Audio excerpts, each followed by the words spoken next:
just a little bit to go back, as I was saying, very warm welcome to everybody. There is going to be an attendance certificate for everyone who attends this, if that's something that you would like. I'm just going to post a link in the chat to Google Docs. You can fill out. I have posted it before. I'm just going to post it again now. You can fill that out. Hope it won't distract you too much, but you can do that at any point. So I'm just posting that again there. Chat, that's there. Okay, good. Let us get started. Just a reminder, my name is James Sturdee, for those of you who weren't here 2 weeks ago in the goal setting webinar that we had. That was 2 weeks ago today, how time has flown. My name is James. I'm a registered psychological counselor. I've been with the Health Professions Council since 2010. I consult with Region Business School. I do all of the student counseling and workshops, webinars, and trainings. I do some of the staff training, workshop counseling as well. And I'm interested in things such as the topics we are speaking about today, emotional intelligence. I'm very interested in areas around that and personal development. In my private practice, I work a lot with people who are struggling with things like trauma and grief, anger management, stress management, relationship counseling. Those are the type of things that I work on. So good to see you all here again, and those who are joining for the first time, a very warm welcome.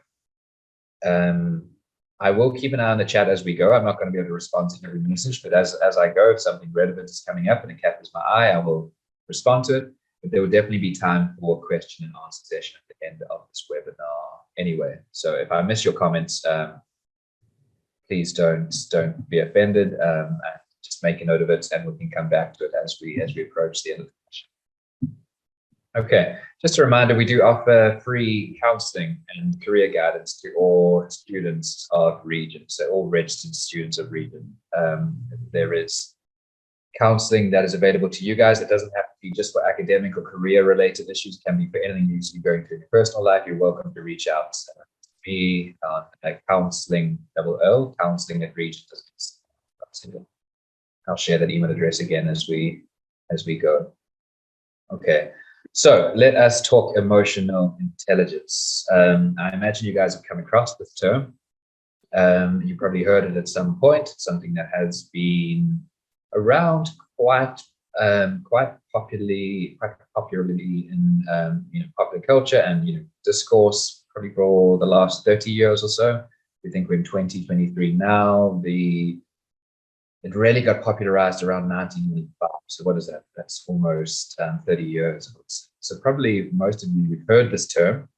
You might not necessarily know the ins and outs of it, and this is what this workshop webinar is focused on. Just giving you a little bit of an idea of what emotional intelligence is, and then how to develop some of the areas of your emotional intelligence that might be underdeveloped.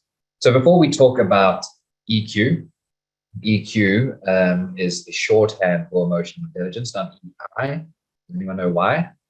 You know why? Feel free to put it in the chat. Why do we call it EQ? It's not just dyslexia. There's a reason we call it EQ and not EI. So if anyone has that, has the answer to that, put it in the chat.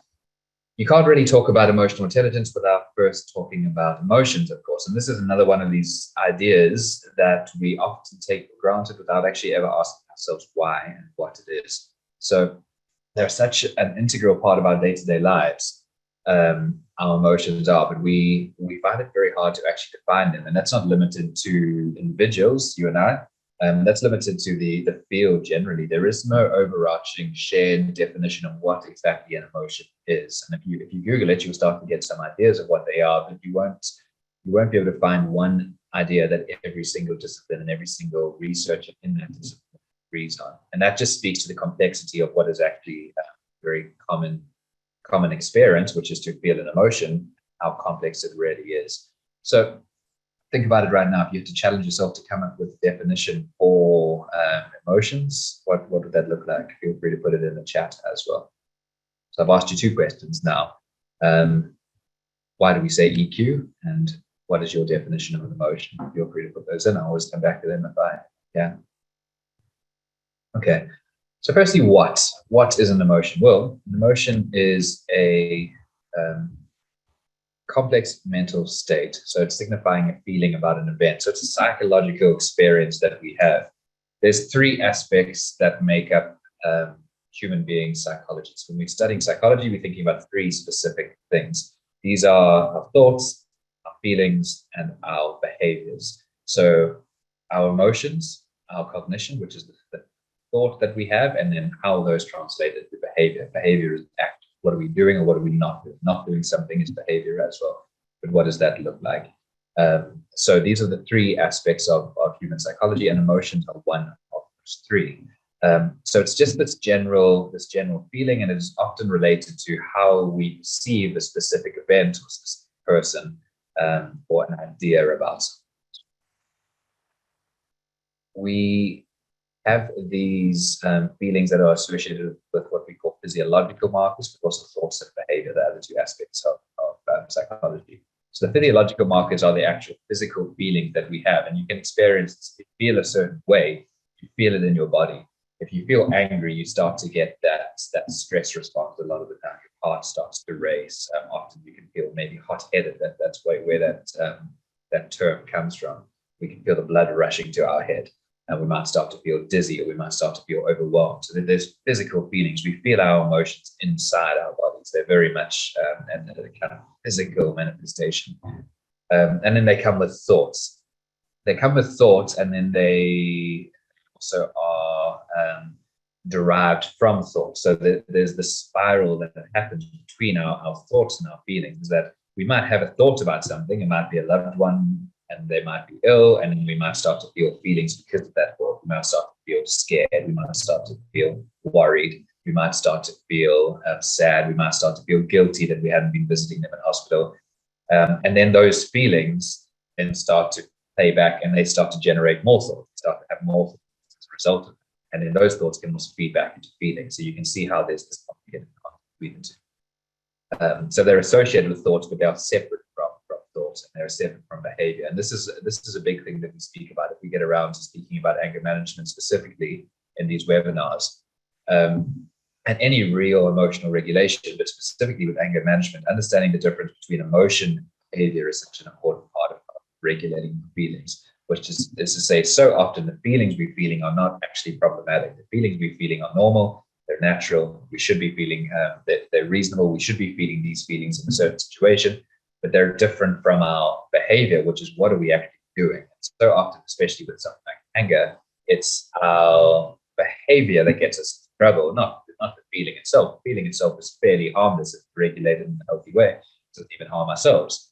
But the behavior is where we start to call trouble upon ourselves, when we start to lash out, say things, and become violent, become passive aggressive, draw, whatever.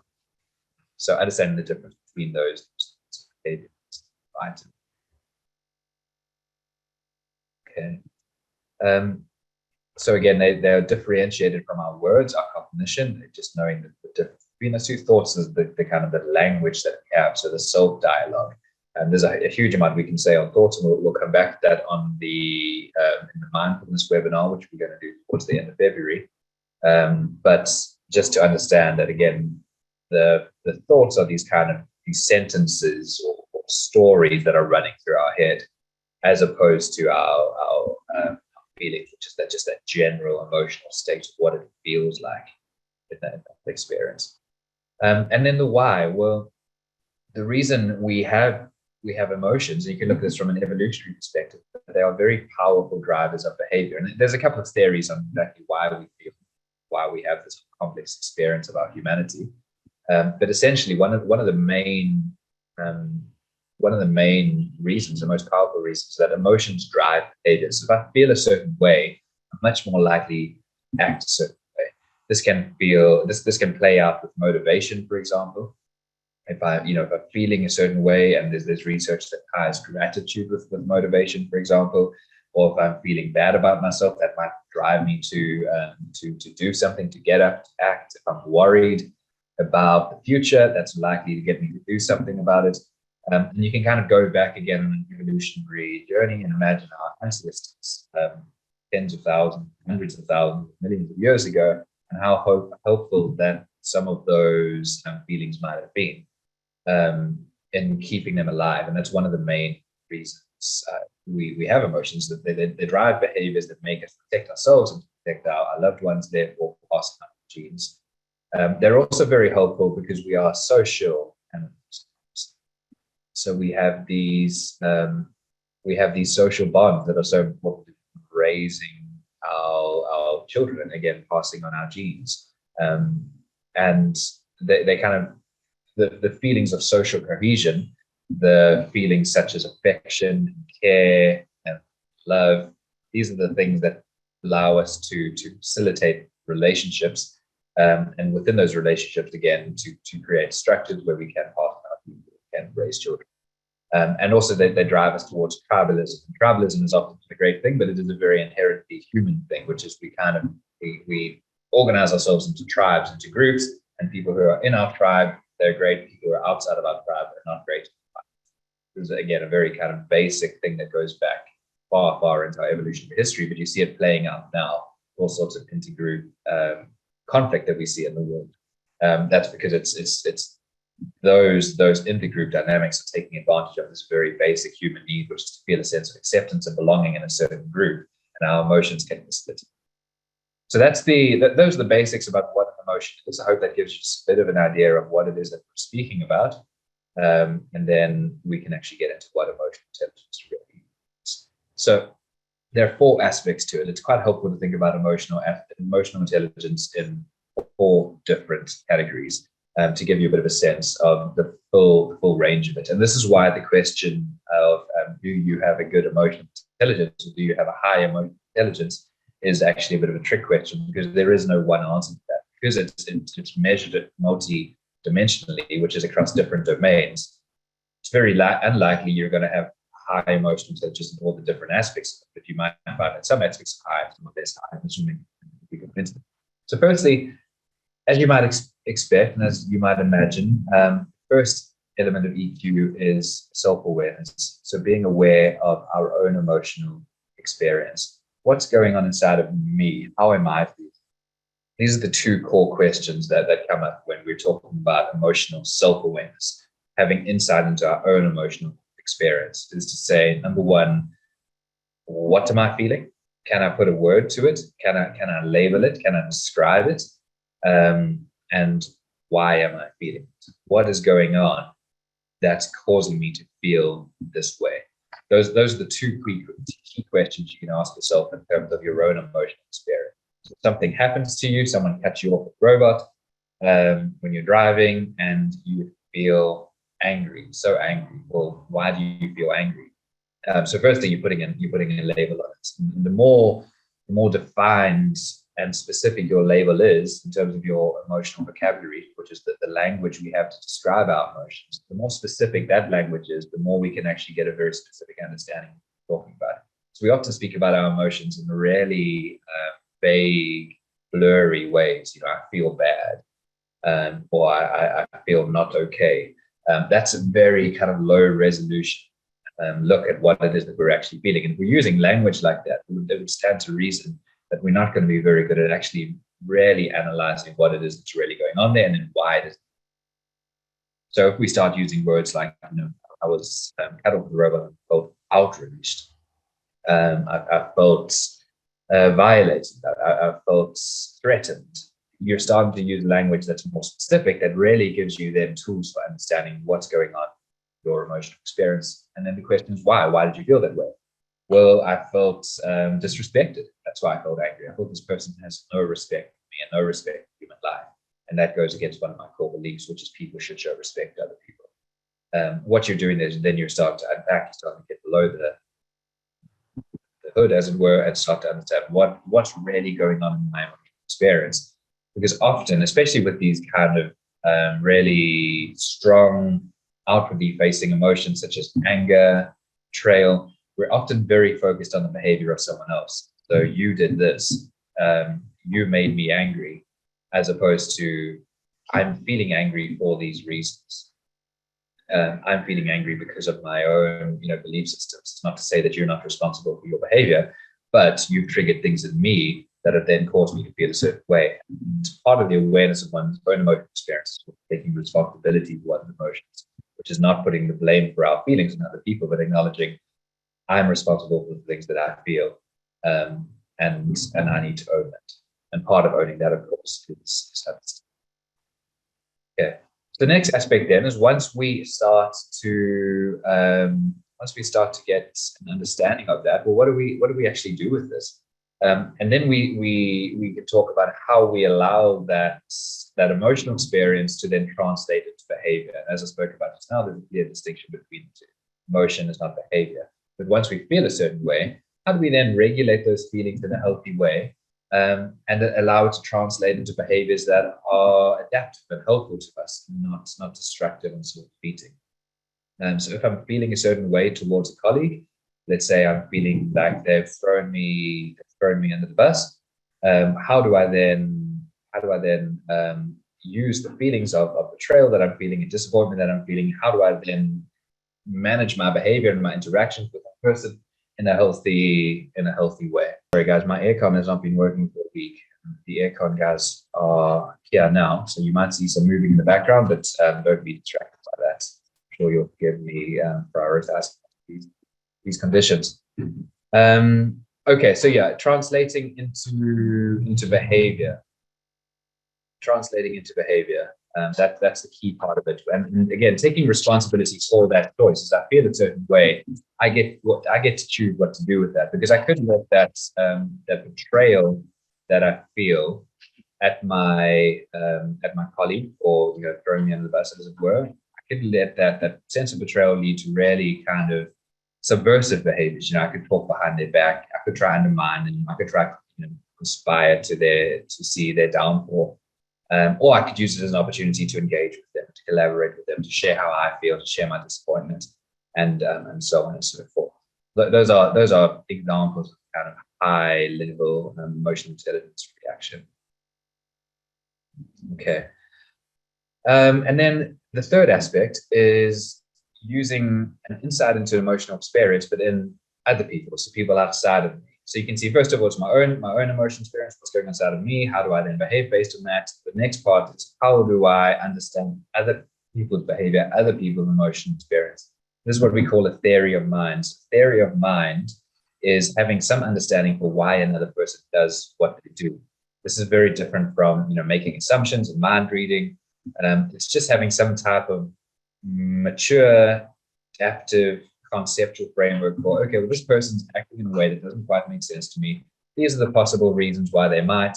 And those possible reasons are, because they're assumptions, we get to choose whether to be charitable and generous in those assumptions and assume the best or assume the worst.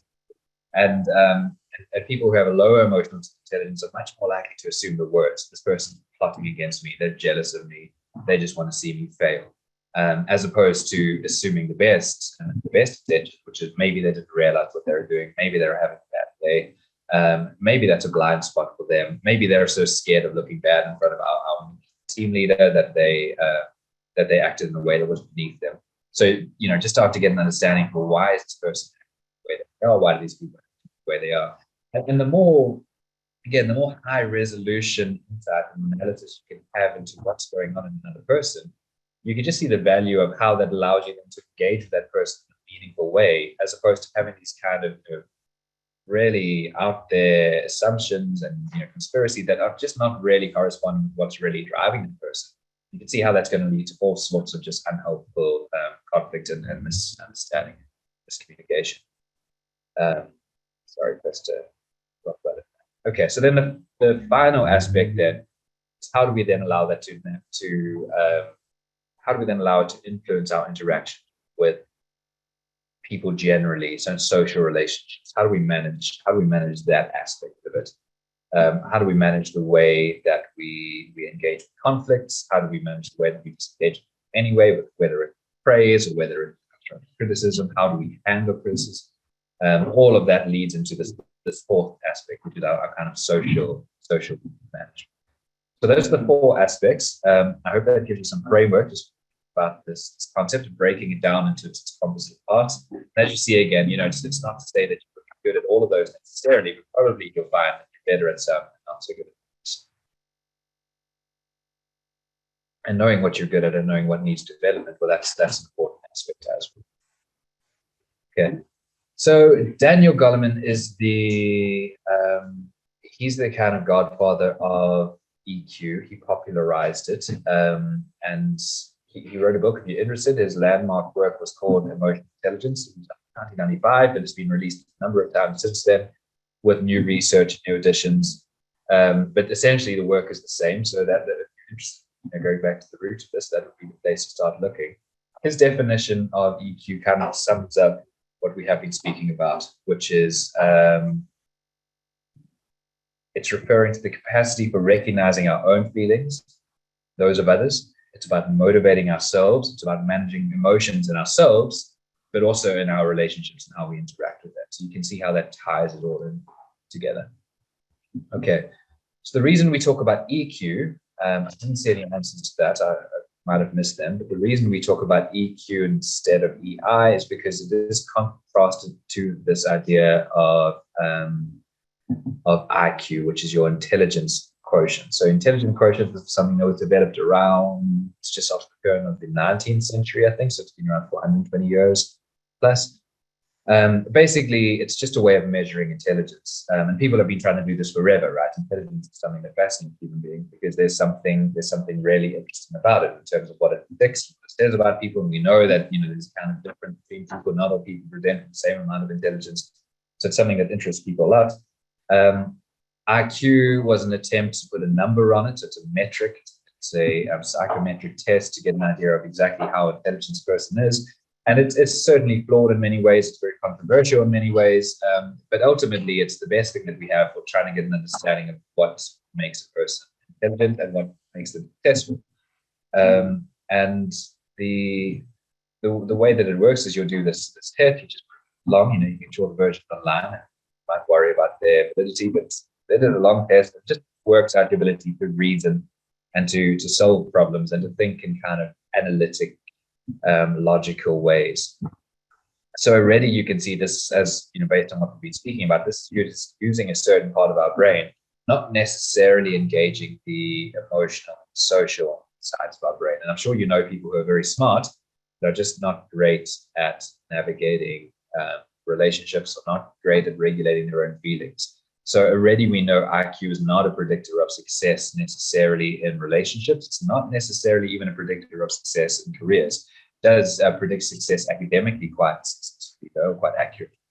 But there's definitely something that's missing in just using IQ as a way of thinking about success. And this is where this idea of EQ started to develop. And as you would have seen, the topic for the workshop today was IQ gets you hired, EQ gets you promoted. And the other way of saying that, and some people would put it this way, is IQ gets you hired, EQ gets you fired. And hopefully it's not going to be that bad, but you could definitely see how someone with an IQ might achieve in a toxic way and might start making decisions in their workplace that are actually not only not going to be their career stagnates, they don't get to, but they actually might jeopardize their career and their livelihood by making decisions that are going to get them either demoted or perhaps even dismissed. Okay, so we'll speak a little bit about that, and this is the idea of, well, then what constitutes success, not just career-wise, professionally, vocationally, but what constitutes success in our lives, and what does it mean to have a successful relationship, and what does it mean to have a successful life in terms of our emotional well-being, happiness. That's where this idea of EQ comes in a big way as well to fill in. So just a basic table explaining the two. I won't spend long on this, but just to give you an idea, just to thrash it out before we move on. The difference between EQ and IQ. So EQ, again, your emotional quotient. IQ is your intelligence quotient, the number that we put in it. So EQ, the focus is on developing and understanding emotion. Whereas IQ, the focus is developing our cognitive abilities more. Sorry guys, getting some hammering, just trying to manage that. So EQ can be enhanced throughout one's life. IQ is established at birth. This is a very key difference.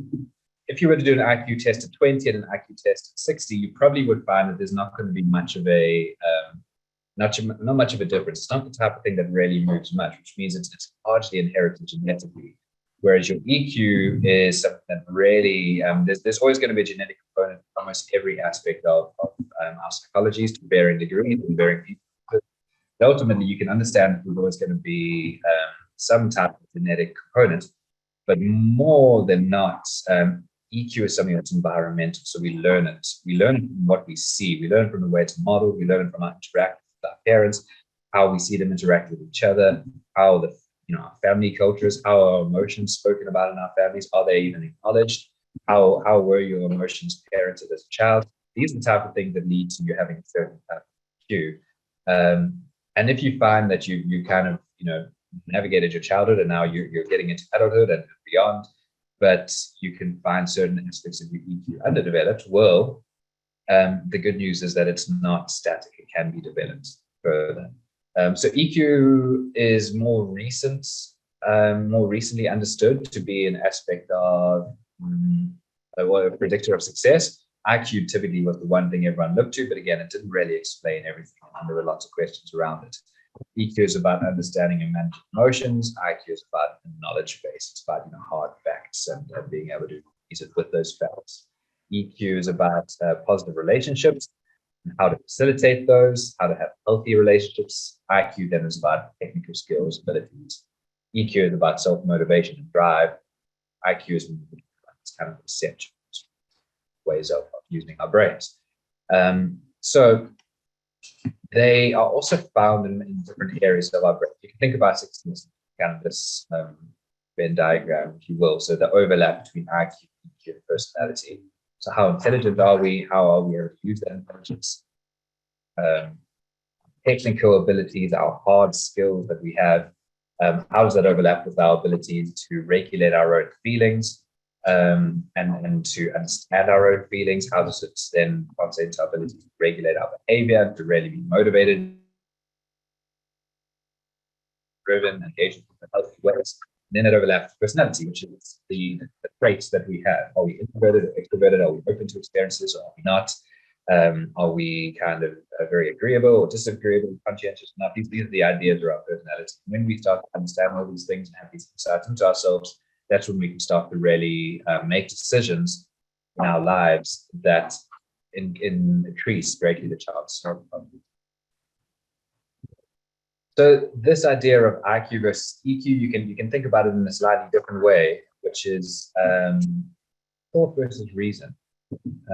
Emotion versus reason. So kind of feelings versus thought. This is the age-old dichotomy between our heads and our hearts. Right? This has been spoken about forever. Our heads tend to represent our thinking sides, the more thinking sides of our brain, the sides that are more kind of reasonable and logical. The hearts are where the emotions lie. And obviously, it's just a metaphor. There are no emotions that are happening in our hearts. It's all happening in our nervous system and our brains. But it's this metaphor, this symbolic language of understanding our ability to think versus our ability to feel. And we prioritize different ones depending on your personality, depending on what's important to you, depending on your experiences with emotions. You kind of prioritize, and some people will have this very imbalanced idea, which is reason is the most important thing. Feelings are not helpful; they're just painful, they're just uncomfortable, they just make you make bad decisions. You just come across irrational and silly and childish. That could be an idea of balancing this emotion versus reason dichotomy. Other people will be, very intuitive and they'll be like, feelings are the most important thing, and what I feel, I follow. And it doesn't make sense to me, but I'm just going to, whatever I feel, I'm going to act on it. Feel that way, well, that's valid and that's legitimate, and just expect me to behave based on it. That's an imbalance in the other way. EQ is being able to find a balance between the two. So taking these emotional impulses, which are such an important part of who we are as human beings, they're not going anywhere. This is the important point as well, that if you have this antagonistic relationship with your feelings, which is to say you don't feel very comfortable with them, you don't really like them very much, you'd rather they weren't there, you've told yourself a story that I can probably get through life without having to feel very much.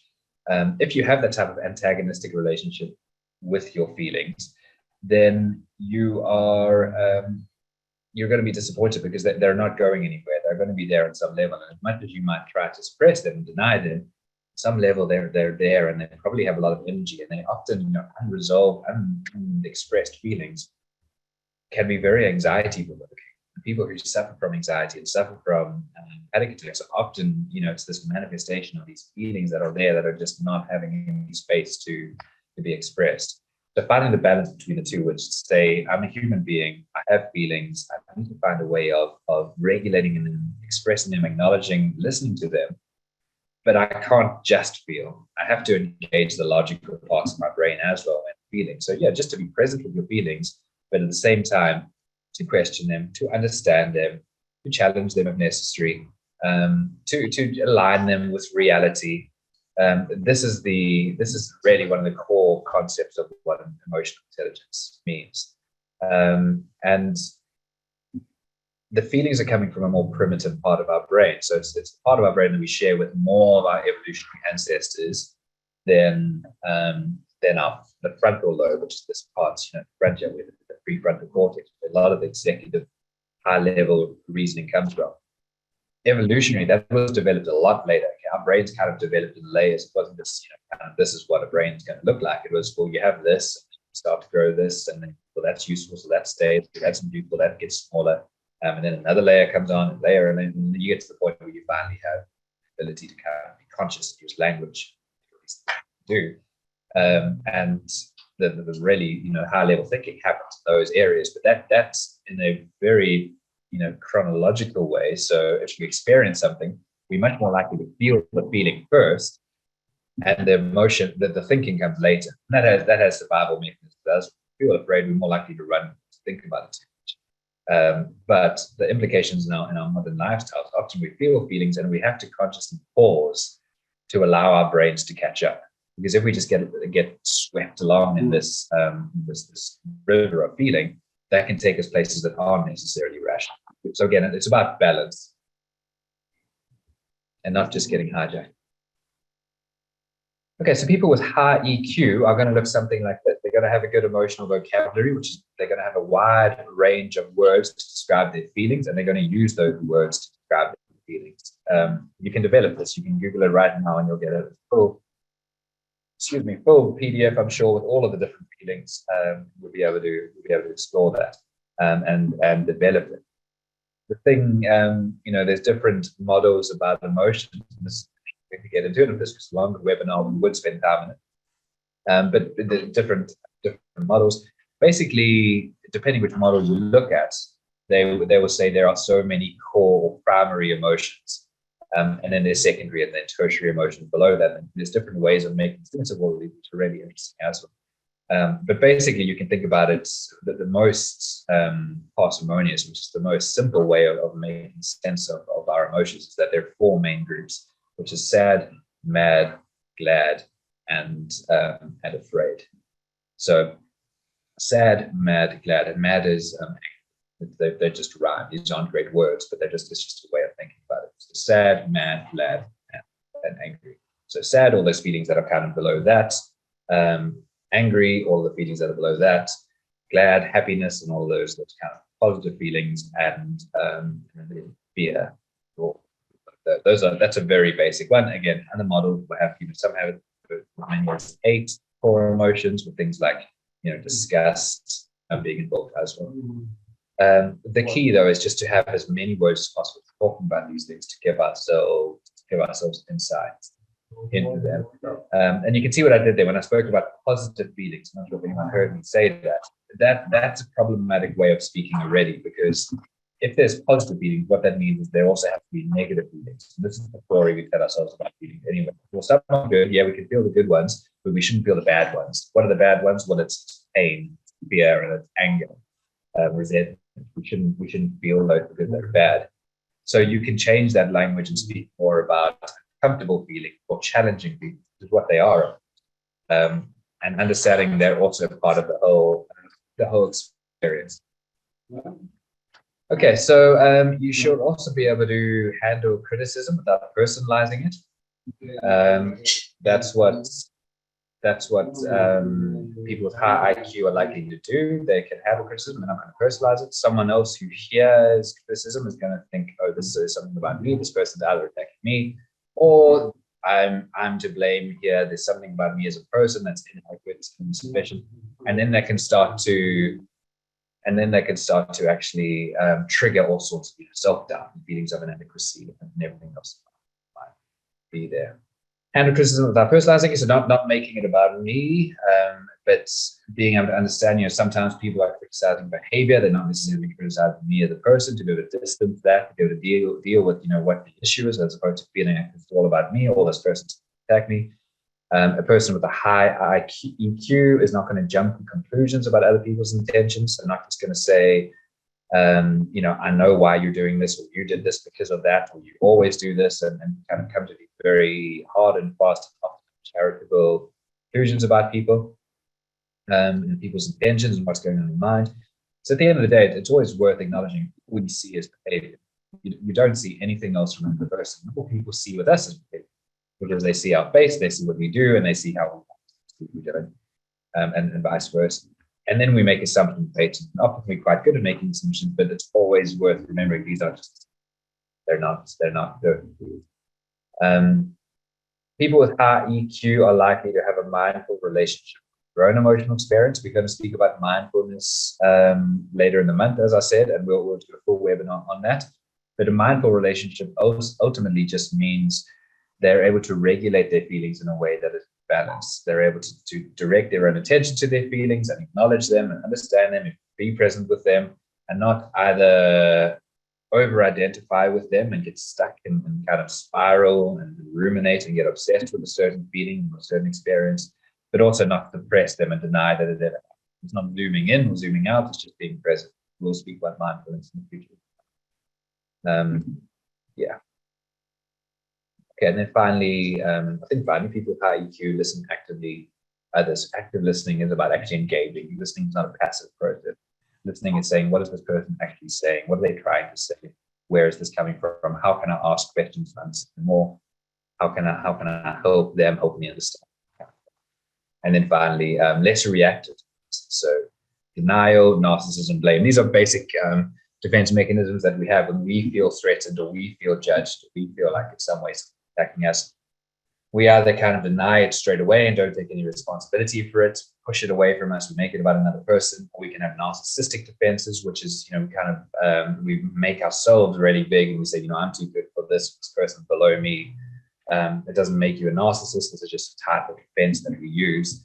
Or blame, again, kind of pushing it away, making it about someone else, as opposed to being able to step back and just to be able to handle interacting with people. Some might feel threatening, some might criticizing, but to be able to manage that in a way that doesn't just engage all these defenses automatically that we're actually unaware of. Because our defenses often be telling ourselves, these are legitimate. It is about the other person. This other person is just, as opposed to saying, okay, hang on, where is this coming from? I feel really attacked right now. I'm feeling actually quite bad about myself. And I think what I'm doing is I'm trying to cool it down, because that's actually making me feel a bit better about myself. That's quite a healthy or high EQ response. Okay, and then finally, we're going to get to some Q&A in a moment. This is one of the models of EQ. And again, it takes you through those 4 domains that I spoke about earlier. And the key here is just to see, as you go through them, in some ways, how you level up and how you can get these different competencies that are associated with these different domains of EQ. So the first one, self-awareness, again, being aware of your own emotional self-awareness. That's quite straightforward. We've covered that. 4 competencies under self-management, which is how do we behave based on this awareness. So self-control.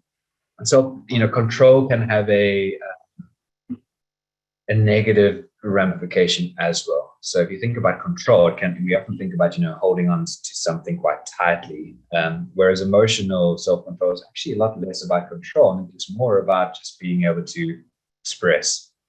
We think about a regulation more than we think about control, which is not to let our emotions run wild, but also not to suppress them and lock them up in a cage, but to be able to have this ability to regulate in healthy ways. There's a really interesting kind of emotional regulation techniques that we can use that are there, and that again will be the topic for a future webinar. Adaptability is just being, flexible. When we're too rigid, when our expectations are too rigid, whether of other people or of life, then we often end up being disappointed. So it's about being able to, it's about being flexible when we need to, changing those expectations in ways. Achievement orientation, just goals, right? It's about motivation, about achieving the things that we want. How do we think about our own motivation? How do we think about the emotions that we have that are driving motivation? What's getting in the way? And then positive outlook. Again, and this is something I know that comes up. We'll speak about it with mindset as well, as not to get lured into this toxic cult of positivity, and to just focus on the positive. And I need to feel positive things all the time, and don't feel painful feelings. But rather just to tell the story, the narrative around even difficult experiences and the difficult feelings, to tell those in a positive way, a positive outlook.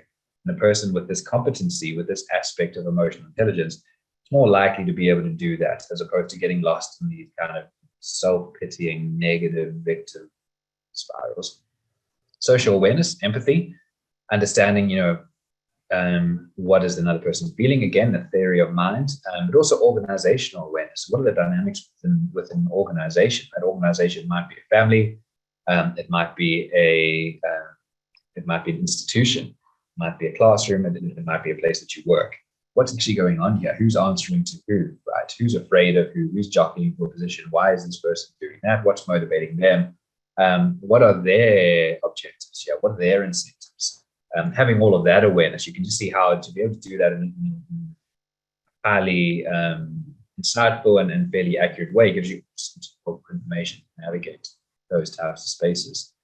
And then finally, as you kind of develop these competencies, you get relationship management. This is how you influence other people, which is linked to leadership, which is the last competency there as well.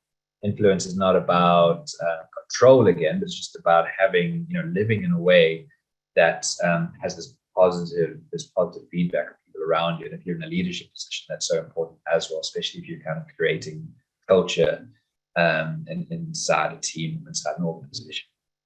And it's so important to be aware of your own things that you bring in, because if you're not creating that culture actively, you're creating it unconsciously. It's happening.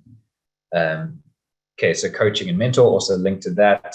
How you captaining your own ship in a way that then allows you to help other people along that journey, to coach them, to mentor them, to get the skills that they need. Conflict management, again, self-explanatory, to see how the relationship management is such an important competency there, which is if I'm able to understand how I'm feeling and another person is feeling, and if I'm able then to manage the relationship, especially in times of conflict, with all of this information and with these abilities and skills, that's really helpful. And then teamwork. How do I contribute towards high performance teams? How do I leverage what I bring to the party? And it's so often, everyone can think about a dysfunctional team that they've been in, but so rarely do we stop and think, what dysfunction did I bring to that team? That's not a conversation that I hear very often, a self conversation. So being able to do that and say, what functional abilities and dynamics am I bringing to this team, and what dysfunctional dynamics, and to be able to be aware of that dysfunction perhaps that we bring and why we bring it, is hugely valuable. Okay, so that takes us to the last couple of minutes here. I hope that all makes sense. I think, yeah, I'm going to open it up to questions and comments. I'm just having a look now. Feel free to put it in the chat. Keep it on the Q&A as well. You can put it in either. And if you have any questions or comments, yeah, throw it in.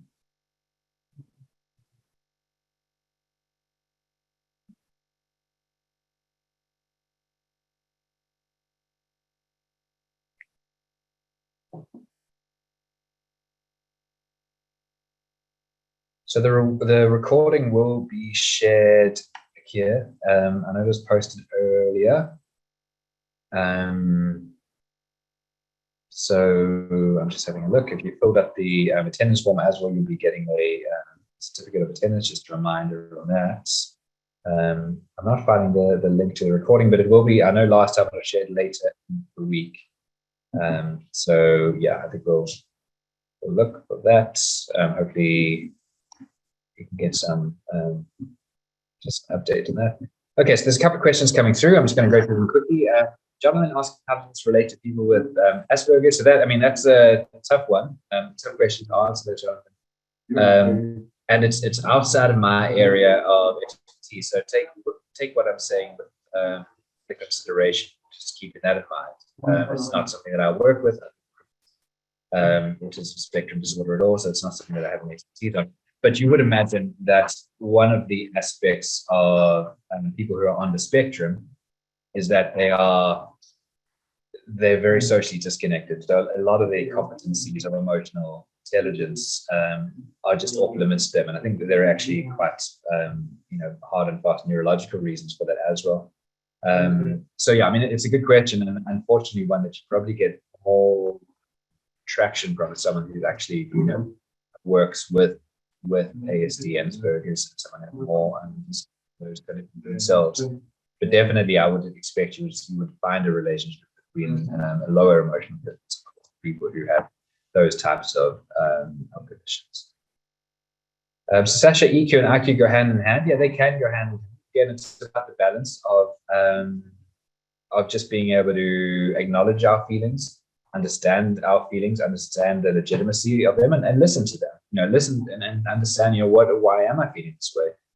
To trust them, but then to balance them again with this more sophisticated, intelligent, cognitive part of our brain, which is to think critically about things. So David, you're saying thank you for the session. You're most welcome. Any resources to improve one's EQ? So I mean, the best resource is go see someone. That's the most active way of doing it. To see a coach, see a counselor, a therapist. That's a good way of doing it. But there's books you can read, again, starting with emotional intelligence itself. Daniel Goleman, that's probably a good place to start. Journaling is a really good way of improving one's EQ as well, because that builds awareness. It also allows you to train your voice, getting better at expressing feelings. Hope that makes sense, David. Gentlemen, what would your suggestion be in engaging with people with low EQ in a management position? So this is a big question that we could spend a couple of days on, I'm sure. Engaging people with low EQ in a management position. I mean, I don't know if when you say a management position, you're talking someone who you are answering to or someone who is below you. I mean, if someone who's important to you, I would say you could develop some type of development plan for them and allow them to direct them to resources, whether it's coaching or something else, to develop those areas, because low EQ in management, whilst I'm sure everyone thinks it's probably pretty common, obviously not a very good mix. So yeah, I mean, if it's someone that's reporting to you, I think definitely exposing them to some type of development routes. And if it's someone who you are answering to, well, that's hard, because they're going to act out in ways that are reactive, probably quite toxic at times. Just being aware of that and where they're coming from, and using all of the skills at your disposal to manage that would be important as well. Again, it's a great question and a big one. I'm sure a lot of people struggle with. We could probably spend a lot of time on it. Okay, so just going to see here in the chat anything that I missed. Extra guidance how to handle criticism. This is Cheryl, without personalizing it. So again, big question. With all of these things, and I think I mentioned this last time as well, there's no one size fits all approach. You've got to find what works for you. But ultimately, everyone is kind of walking their own journey. And someone who has something completely figured out will not have another figured out. And something that you find easy to do, someone also find hard to do. And something they find easy, you'll find hard. So just being able to kind of take up this comparative thing that we have, that's one way of not getting so fixed up on criticism. But often it kind of hits in these feelings of inadequacy. I'm not good enough at this point, proving it. So having a kinder relationship, self-compassionate, non-judgmental relationship with ourselves is one way of doing that. But yeah, I mean, there's a lot, and there's a lot you could explore there. Yeah, we'll probably, there's a couple more questions. I'm going to go through them. We might hit on that. So,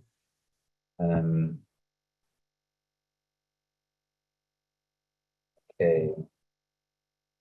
Sorry, just go down. Okay, Jahara, any tips for training or managing the pause before reactions? A lot of that is exactly that. It's training, it's practice. You've got to go out and then you've got to do it. And, that's hard, but that's the best arena to learn, right? All of these areas, in terms of your soft skills, the way you do it is by practicing. And you don't have to put yourself in the deep end. The people who trigger you the most and you feel very emotionally flooded, you can just do it in other situations. One really good way of managing the pause is driving, because that, road rage and stuff is such a thing, but it's an area that we actually get to expose a lot of the time to things that might make us angry, might cause us to be angry, we might feel angry because obviously I'm turning it around. It's not just about blame; it's about you taking responsibility for that feeling. But driving in traffic is one way of practicing. Just saying, okay, I'm angry right now. Being mindful of it. Again, we're doing mindfulness later in fear, and then pausing. So yeah, I mean, it's learned behavior, and if you've learned not to pause, then there's this kind of habitual thing that happens. I'm angry, I react, and sometimes there's a belief system that instructs it as well, which is I'm allowed to, I'm entitled to act this way. Someone stands on my toe, I'm allowed to stand. Okay, you guys for your comments.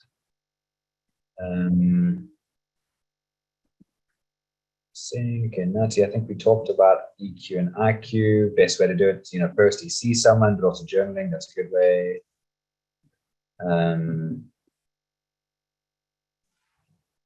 So, Licha, you're saying I've been a bit misunderstood in general as my emotions show.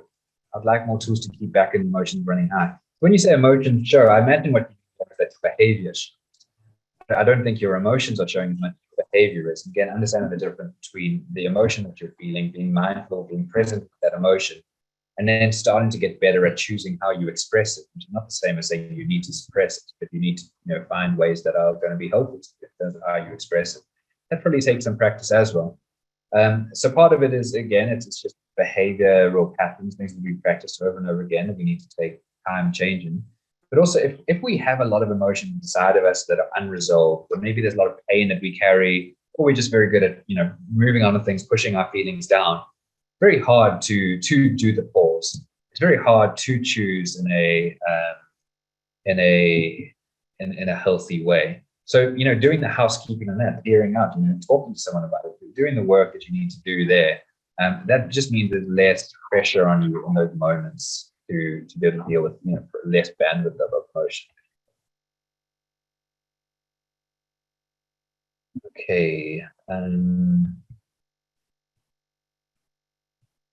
Good. Okay, guys, I think we have room for 2 more questions.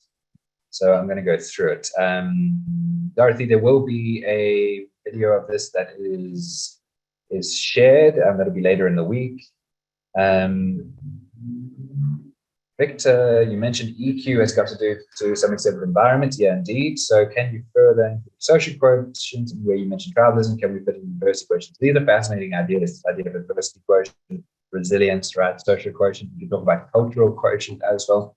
How do people, what tools do you have to navigate in multicultural environments? These are all really important. And again, things, as you said, Victor, that are informed by the experiences that we go through. So they're all important. And again, we could spend a lot of time talking on those. But yeah, I mean, I think they're all linked. And a lot of these other quotients have been developed later on. My feeling with many of them is that having a strong EQ to begin with is really foundational in developing these other areas as well. Okay, yes, Tanya, there is a recording coming. Good, I'm going to see if there's one more question. This is not it, but I will answer it. Marianne, yes, there will be another session. Not an EQ, that'll be in the recording will be posted on the YouTube channel at the end of the week. But that's the Regent YouTube channel. But yes, there will be other webinars that we do with Employability. We're doing mindset next, and then mindfulness after that. So that's both for Feb. Just a reminder about the attendance register you guys can fill in if you want a certificate of attendance. The link is in the chat. You can find it there. Good. I think that's it. I think that's everybody. My email address is counseling@regent.ac.za. I'm going to put it in the chat. If you would like to set up a second, you are a registered Regent student, counseling session, you can do so. Put it in the chat. Feel free to drop me a line there, and we can set that up. Okay, guys, we are at time, so I'm going to leave it there. Thank you very much again. Thank you for your participation. It's so good to have everyone chipping in and being involved. And thank you for your comments. Have a great day. I'll see you all in 2 weeks when we are chatting mindset.